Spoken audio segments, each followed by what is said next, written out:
Greetings, people of the internet. Lachlan here, back with another video. Some viewers of my content have repeatedly asked me to share some personal stories from my life.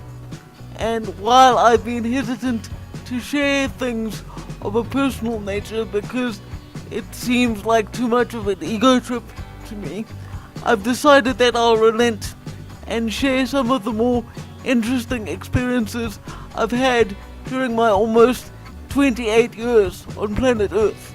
To start us off, I'll tell you about the day I came into contact with an undercover cop. I've mentioned in previous videos that my professional training is in the field of journalism, and my first job out of college was working for a small community paper as its head journalist. Now, being head journalist might sound fancy, but all it really meant was that my job was to cover any and every possible story that came down the wire. This meant covering everything from sports to community interest pieces and especially crime. Because I covered many stories involving criminals, I got quite friendly with the local cops, and whenever anything interesting happened, they would simply call me to the police station and issue a statement. At this time, crime in my community had spiked, and so a provincial task team was established so that something could be done to stem the tide of possibly violent criminals being brazenly active in the area. Late one afternoon, I received a call from the station commander of one of our local police stations and was asked to get there as quickly as I could.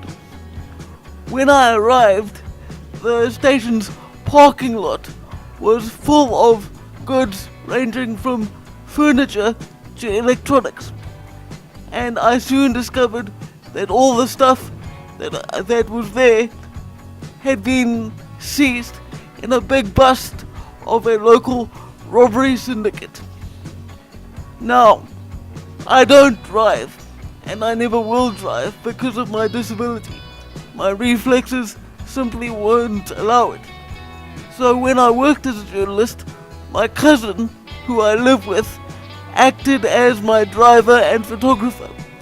And so he went off to take photographs of all the stolen stuff. While he was doing that, I was approached by a very intimidating, large and scruffy black man. Now, at this point, I was nervous because I'd been made aware that several of the criminals had been arrested and were in custody. Now, in South Africa, even at police stations, you are not safe because our criminals are violent and brazen enough to hurt people right inside a police station. So I was understandably wary of this man. But as it turned out, we got to talking, and I quickly learned that far from being a criminal, this man was actually working undercover and was the reason that the bust had been successful. He simply wanted to tell me all about what had happened and how he'd gone undercover to catch the guys responsible for a massive operation involving at least 20 or 30 criminals all working together to target the local community. I tell you this story because I know that South Africa's police have a reputation for being inept and corrupt, and in large part that reputation is well deserved. It's even arguable to say that the corruption reaches the highest levels of our police service. However, I want to make it clear that there are still many good cops on the force, and that they are made all the better because being a good cop within a corrupt system is a hugely dangerous job in this country.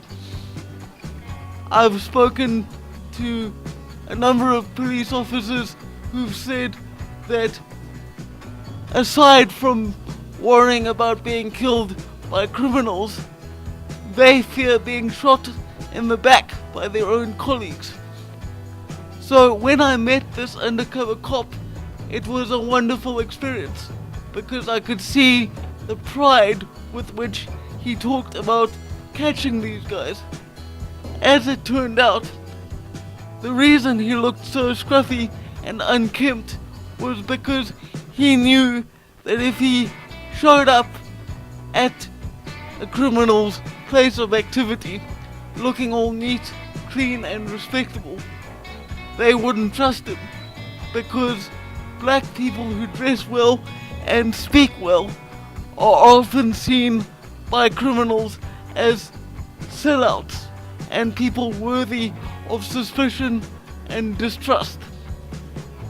So what he did was he got undercover, convinced them that he was a hardcore violent criminal, and then when the time came to pull off a big heist, he simply dropped the dime on his supposed colleagues, called in reinforcements, and saw them all busted and put behind bars. Again, I know that this might seem like one drop in an ocean of crime, but I have always remembered that experience, and it reminds me that even in the darkest and most hopelessly seeming situations, there's always some spot of goodness to be on the lookout for. Well, I hope you have enjoyed this first little tale of mine, and there will be a few more, depending on whether you like them or not. Have a great day.